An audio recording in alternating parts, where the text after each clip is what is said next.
toujours près de moi. Bon jeudi, bienvenue à votre émission de la Victoire de l'amour. Comme on le fait toutes les semaines, on rejoint quelqu'un qu'on apprécie beaucoup, la Victoire de l'amour, notre ami Marcia, et l'homélie est fait par quelqu'un qui est là depuis les tout débuts à la Victoire de l'amour, notre ami l'abbé Donald Thompson.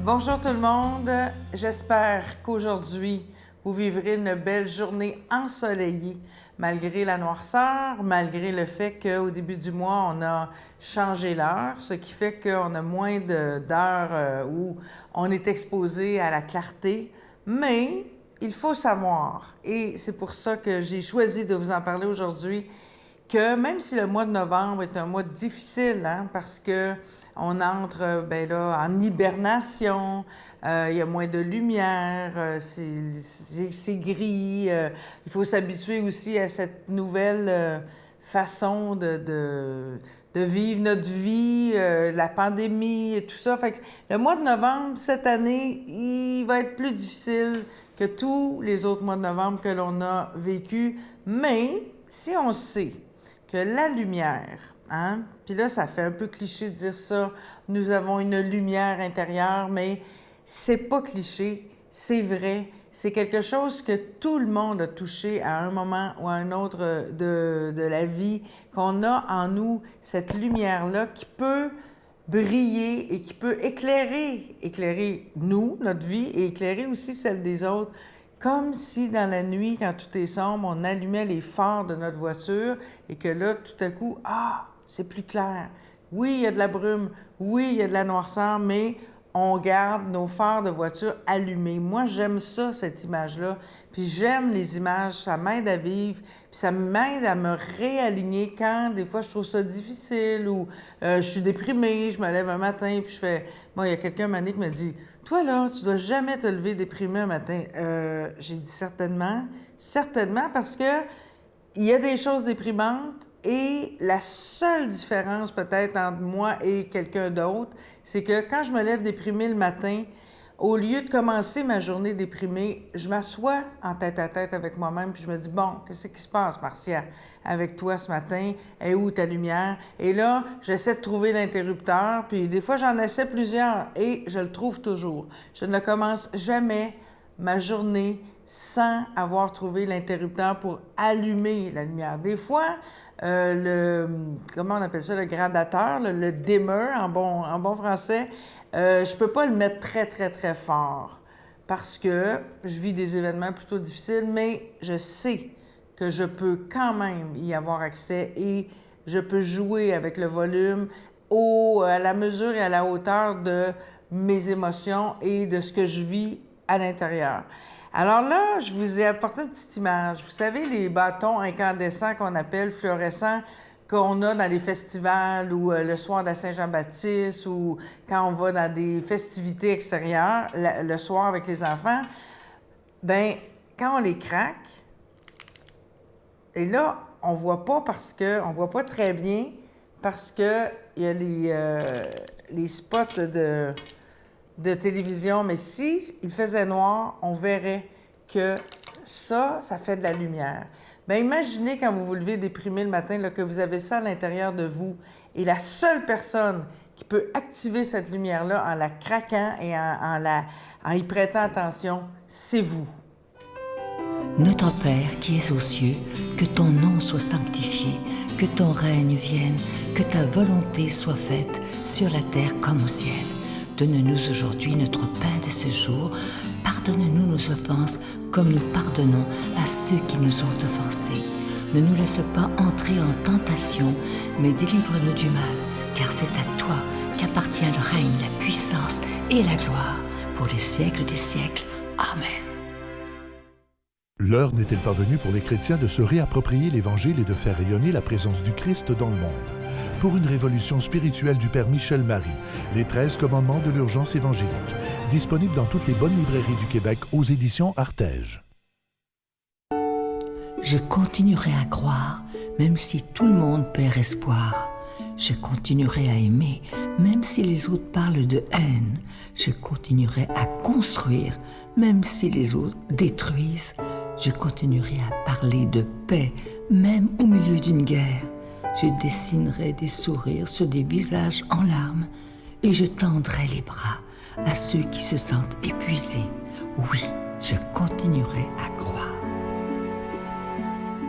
Je suis tellement content de vous parler de ce magnifique cadeau du mois pour le mois de novembre. Il s'agit de l'Ange de Noël, collection 2020. Regardez-le à l'écran, il est d'une beauté incroyable. C'est le plus beau qu'on a eu depuis le tout début. Il est de grande qualité, vous le voyez, il est argenté, orné de petits zircons. Et cet Ange de Noël, collection 2020, il est déjà béni. Il est en épinglette, bien entendu. Et je vous rappelle aussi, il y a des gens qui se demandaient si mon livre des anges, les anges messagers de Dieu, est toujours disponible. Oui, c'est toujours disponible. D'ailleurs, ça se donne bien ensemble parce que ce que je voulais vous dire cette année, en ce mois de novembre, avec la pandémie qu'on vit présentement, c'est la période d'achat des cadeaux de Noël. Et pourquoi pas cette année se dire, je vais faire un cadeau de Noël qui a du sens, un sens spirituel et au même moment, vous aider la victoire de l'amour dans ces moments plus difficiles. Alors, je vous donne l'adresse en vous rappelant qu'un cadeau, c'est 25 $ et deux, c'est avec un don de 40 $. La victoire de l'amour, case postale 120, succursale Boucherville à Boucherville, le J4B 5E6, je vous la redonne. La victoire de l'amour, case postale 120, succursale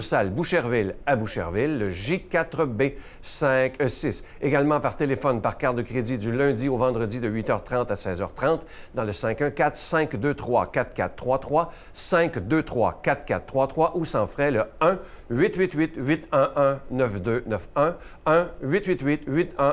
1-888-811-9291 et aussi sur notre site Internet, le www.lavictoiredelamour.org. Alors, je vous rappelle ce magnifique Ange de Noël, collection 2020. Il est déjà béni, il est en épinglette. Et si vous voulez aussi, il y a toujours mon livre, Les Anges messagers de Dieu, qui est disponible. Vous pouvez commander les deux pour un don de 40 $. Merci de tout cœur de votre très grande générosité.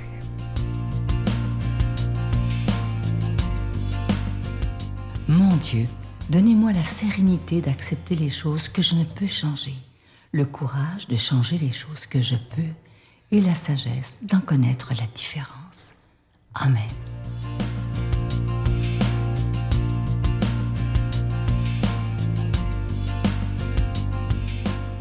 Bon matin, déjà la mi-novembre. Écoutez bien l'Évangile d'aujourd'hui dans Saint-Luc, chapitre 17, versets 20 à 25. En ce temps-là, comme les pharisiens demandaient à Jésus quand viendrait le règne de Dieu, il prit la parole et dit, « La venue du règne de Dieu n'est pas observable. On ne dira pas, voilà, il est ici, ou bien, il est là. En effet, voici que le règne de Dieu est au milieu de vous. » Puis il dit aux disciples, « Des jours viendra où vous désirerez voir un seul des jours du Fils de l'homme, et vous ne le verrez pas.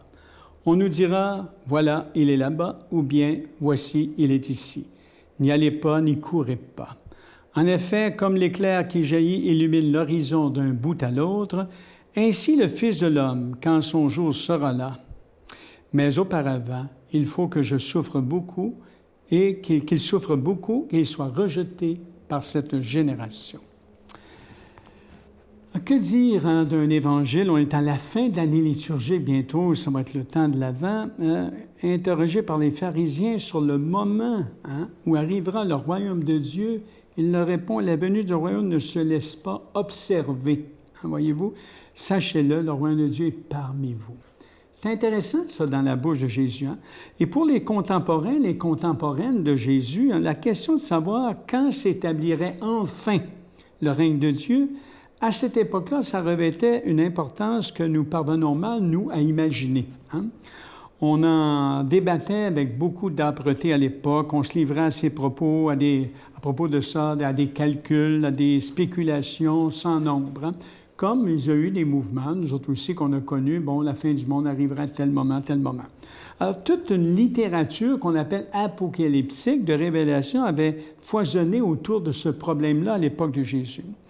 Et Jésus veut désamorcer une telle hantise aussi fébrile que stérile, voyez-vous?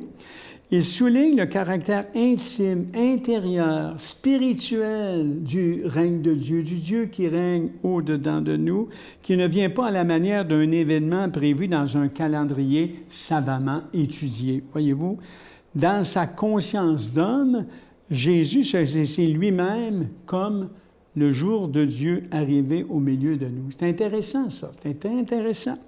Et ce jour prendra son plein et perpétuel effet au matin de la résurrection, lorsque, libéré de toutes les contraintes du temps et de l'espace, Jésus pourra être présent au cœur de tous et toutes et de chacun et chacune. Voyez-vous? Alors, à partir de ce point, j'oserais dire, dans l'histoire, à partir de cet événement, Jésus habite le temps dans sa plénitude, le traverse tout entier. C'est pour ça qu'on a dit, il est Christ, le oint de Dieu. Si vous voulez l'expression le Christ de Dieu, le mot Christ, ça veut dire oint. Si je mets de l'huile sur les pores de ma peau, sur ma main, l'huile va traverser les pores de la peau. Par sa résurrection, son exaltation, Jésus est devenu Christ. Avant sa mort, on disait Jésus de Nazareth. Depuis cet événement, depuis cette nouvelle forme de présence, on l'appelle Christ, le oint de Dieu, le Christ de Dieu. Ça veut dire que Jésus, comme Christ, habite le temps dans sa plénitude, le traverse tout entier, en rejoint tout le déroulement sans que rien de sa réalité ne lui échappe. C'est intéressant de savoir que c'est quelqu'un qui est présent, d'une présence absolument extraordinaire comme celle-là. Alors, le temps dont nous prenons conscience, et que nos horloges découpent en petits morceaux saccadés, finalement, se font le temps dans le jour de Dieu. Voyez-vous? Le Christ Seigneur n'est jamais loin de nous. Il se tient à portée de main, à portée de voix, mieux encore, à portée de cœur. C'est magnifique, voyez-vous? Et car il ne demande, pour être le jour, que se lève sous nos yeux qu'un regard du cœur. Voyez-vous? Le temps, donc, obéit docilement au dessein amoureux de notre Seigneur. C'est ça, finalement. Voilà que le règne de Dieu est au milieu de vous. Donc, notre temps obéit docilement au dessein amoureux du Seigneur par la foi. Et cette affirmation de Jésus se vérifie, j'oserais dire, dans le minute après minute. Dans le minute après minute, voyez-vous, de notre vie, comme une présence permanente, aussi vivante et frémissante que solide et immuable. Je pense qu'aujourd'hui, dans cet Évangile, à la fin de cette année liturgique, dans la 32e semaine ordinaire, prenons conscience de cette présence. J'oserais dire, il fait Dieu tout le temps. Voyez-vous, il fait Dieu tout le temps. Retenons cela, et c'est dans notre journée, c'est extraordinaire d'être habité de cette façon dans nos journées, minute après minute. Que le Dieu de la vie vous habite et vous bénisse, le Père, le Fils et le Saint-Esprit. Amen, et je vous souhaite une excellente journée. Je vous salue Marie, pleine de grâce. Le Seigneur est avec vous. Vous êtes bénie entre toutes les femmes, et Jésus, le fruit de vos entrailles, est béni. Sainte Marie, Mère de Dieu, priez pour nous pauvres pécheurs, maintenant et à l'heure de notre mort. Amen.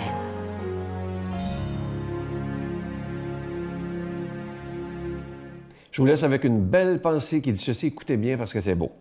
Une belle vie, c'est quand vous ne présumez de rien. Vous agissez plus, vous avez moins de besoins, vous souriez souvent, vous rêvez en grand, vous riez beaucoup et vous prenez conscience de la chance que vous avez d'être en vie. Ça, c'est tellement vrai. Et comme je vous disais la semaine dernière et la semaine d'avant, quand ça nous tente de chialer à cause de ce qu'on vit présentement, qu'est-ce qu'on fait à la place? On prie. Et vous allez voir que toutes les choses qui ne vont pas vont se tasser. On prie. Bye. J'ai compris que c'est dans les plus grosses épreuves, puis quand on descend le plus bas, qu'on remonte le plus haut. C'est dans l'obscurité la plus totale qu'on peut enfin voir toute la lumière puis toute la force qui nous habite, tu sais. Mais faut savoir continuer. La vie est faite pour s'aimer. La vie est faite pour s'aimer. La vie est faite pour s'aimer.